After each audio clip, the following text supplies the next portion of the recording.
यशोमती मैया के नंद लाला।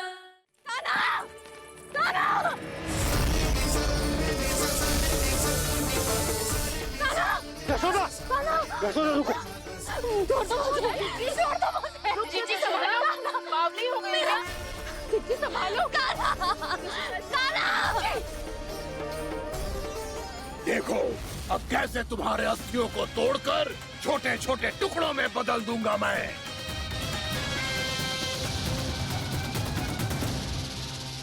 अगर आप जाओगी तो आप भी फंस जाओगी। अपने लल्ला के लिए मैं किसी भी संकट का सामना करने के लिए तैयार हूँ। छोड़ो ना यशोदा, हमें कोई और उपाय खोजना पड़ेगा। हाँ। कोई और उपाय? आप देख ना रही मेरा काना किसका सामने है? काना मैया के वश में नहीं है, नहीं तो ये अपने लल्ला के लिए साक्षात काल का भी सामना कर ले। ये तो केवल कालिया नाग है। हे नागराज, आप मेरे प्राण ले लो, पर काना को छोड़ दो।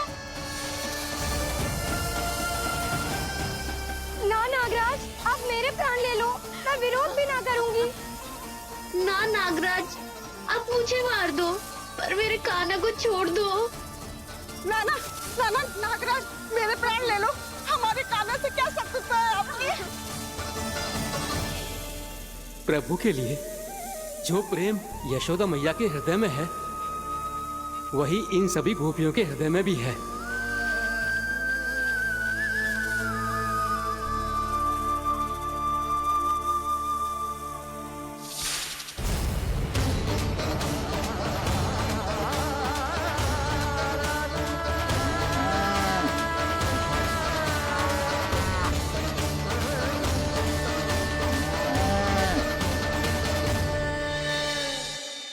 यशोदा, यशोदा,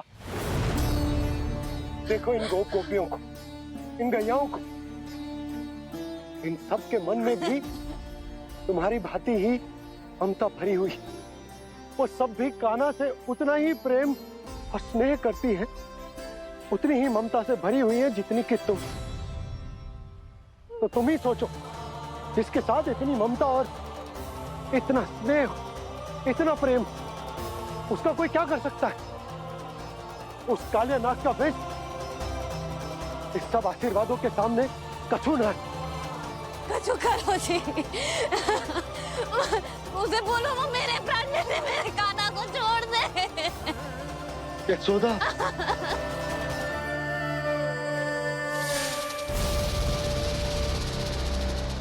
केवल इन्हीं में नहीं देवराज, नाग पत्नियों के हृदय में भी ममता का वही प्रेम उमड़ रहा है।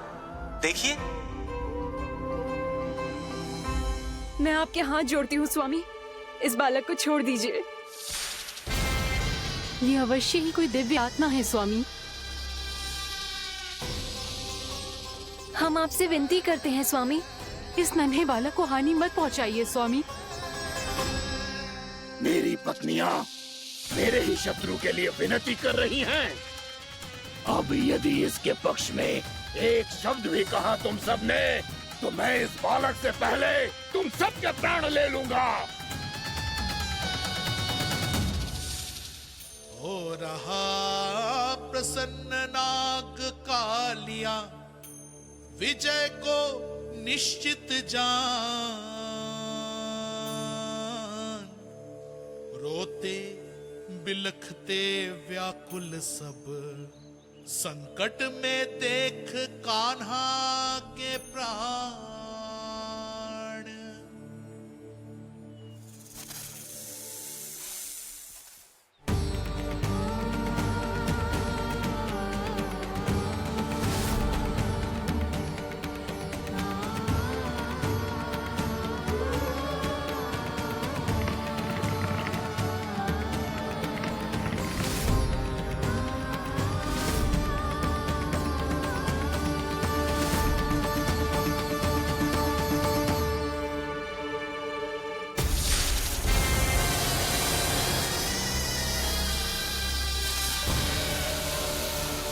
कुछ करो जी, मेरे लल्ला को बचा लो, कोई तो कुछ करो।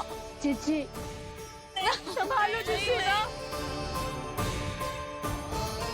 यशोदा, यशोदा तुम शांत हो जाओ, मैं कान्हा को वापस लेकर आऊंगा, मैं रक्षा करूंगा उसकी। ना नंदराज, नंदराज नहीं। कम से कम आप तो समझो नंदराज, कालिया के पास आप जाओगे तो आप भी फंस जाओगे।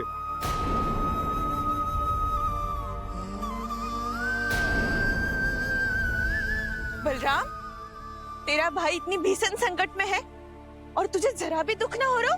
क्या आप सब अब तक नहीं समझ पाए कि कान्हा सच में कौन है? छोटे बाबा, आप तो उसका सत्य जानते हैं ना?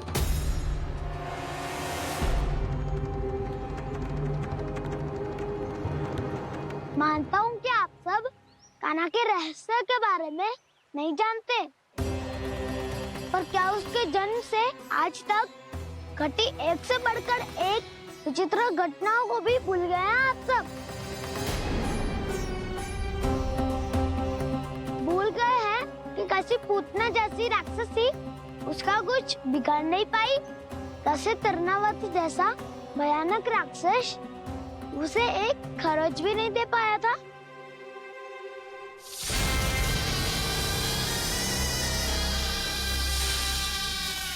आप सबने अपनी आंखों से देखा था ना, बकासुर से कान्हा की रक्षा करने देवता स्वयं आए थे, पर सत्य तो ये है कि वो सभी देवता भी उस असुर के सामने असमर्थ हो गए थे।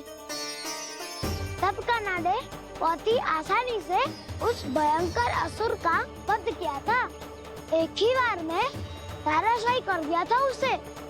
तो आप सभी सोचिए, बार बार ऐसे असाधारण कार्य करने वाला बालक साधारण कैसे हो सकता है? अब तो आरंभ से ही सारा सत्य जानते हैं छोटे बाबा।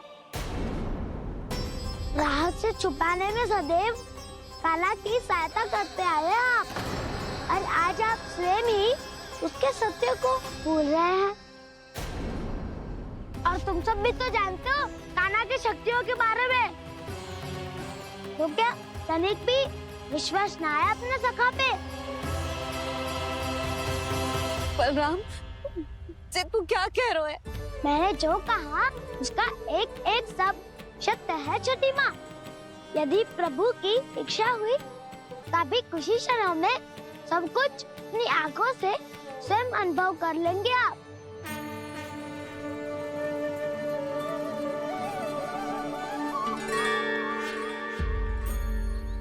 शांताकारं भुजगशयनं पद्मनाभं सुरेशं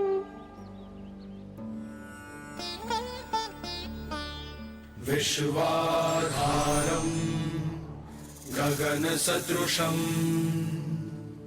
मेघवर्णं शुभांगं लक्ष्मीकान्तं कमलनयनं योगी वीरध्यानगम्यं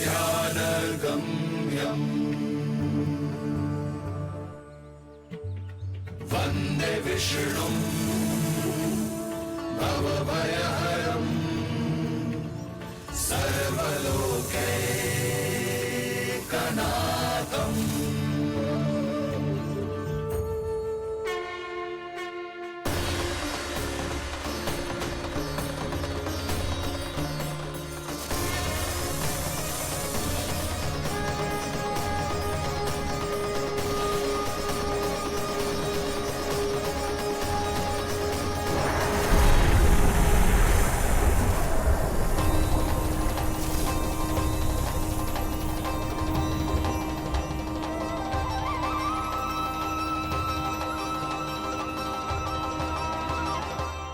तुझे क्या लगता है बालक कि तू मेरी जकड़ से निकल गया तो अब बच जाएगा तू?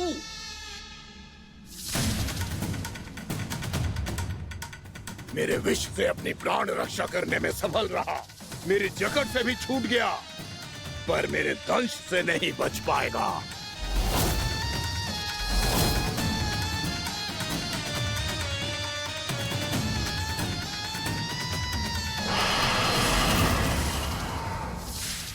अब भय से भाग रहा है, पर मैं तुझे मृत्यु देकर रहूंगा।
नन्हा सा कान्हा कितनी देर भाग पाएगा?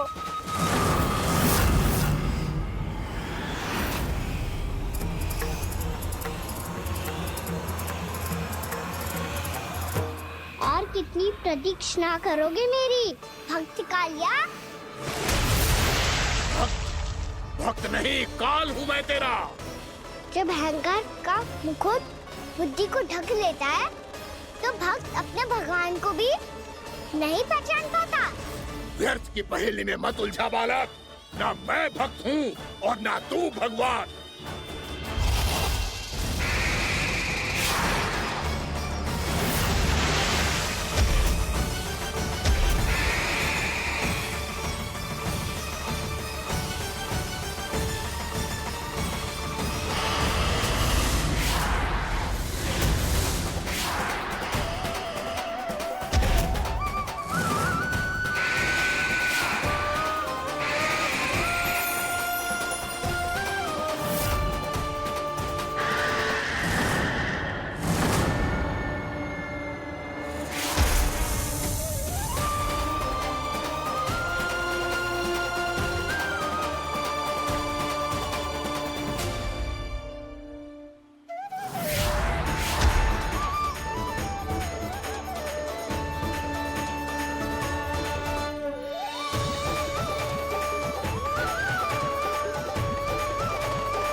जिसके लिए इतने व्याकुल हो रहे थे उसे छूकर कालिया नाग का हलाहल जैसा विष भी चरणामृत बन गया है और यमुना जी के जल में फैल चुके विष के प्रभाव को भी नष्ट कर रहा है।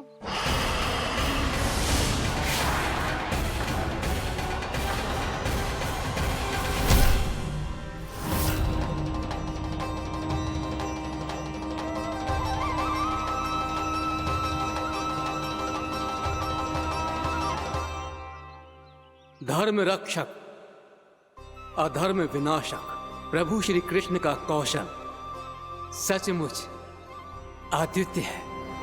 नारायण नारायण।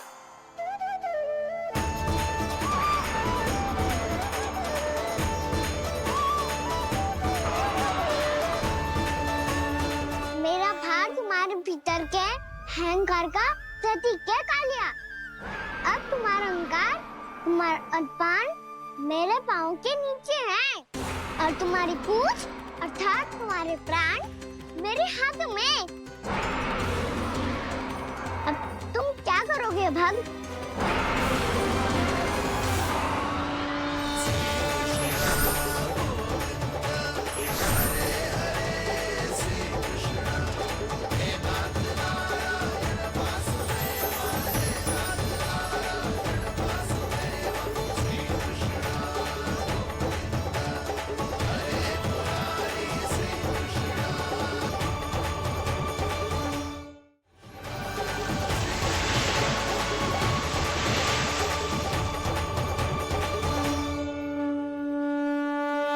प्रभु, भले ये आपको पहचानने में असमर्थ हो, पर हम सब ने आपको पहचान लिया है।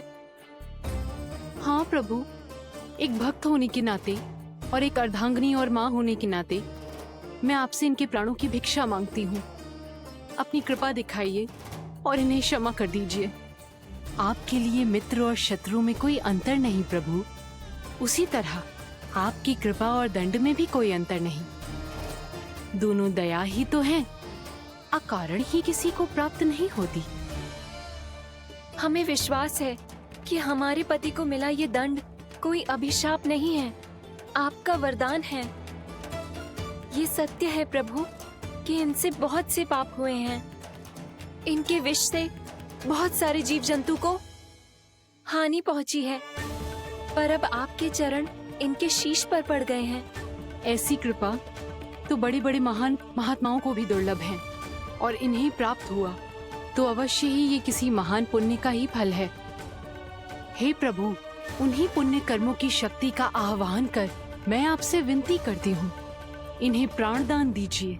मैं अपने इस भक्त को क्षमा अवश्य करूंगी देवियों, यदि ये अपने अहंकार को त्याग कर मुझे पहचान ले तो।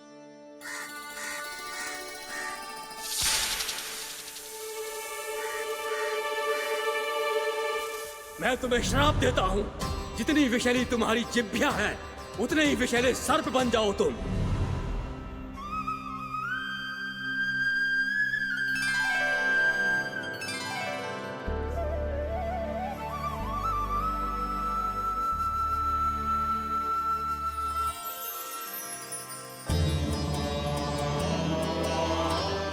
नारायण, मुझे क्षमा कीजिए नारायण। मैं तो आपका परम भक्त था, किंतु मैं आपको पहचान नहीं सका। इसका दंड तो मुझे मिलना ही था, किंतु मैं अब प्रायश्चित करना चाहता हूं। इसके लिए यदि आप मेरे प्राण भी ले लेंगे तो भी मुझे कोई दुख नहीं होगा। मैं अपना जीवन, मृत्यु और अपना अस्तित्व सब कुछ आपको समर्पित करता हूं।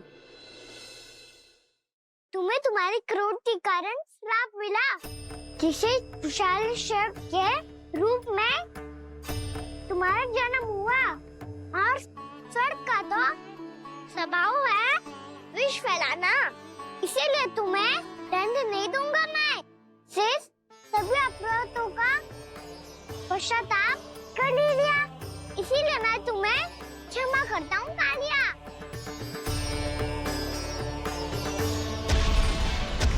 पर तुम्हें यहाँ से दूर समुद्र के बीच जाकर रहना होगा, जहाँ किसी निर्दोष का जीवन तुम्हारे विष से प्रभावित ना हो।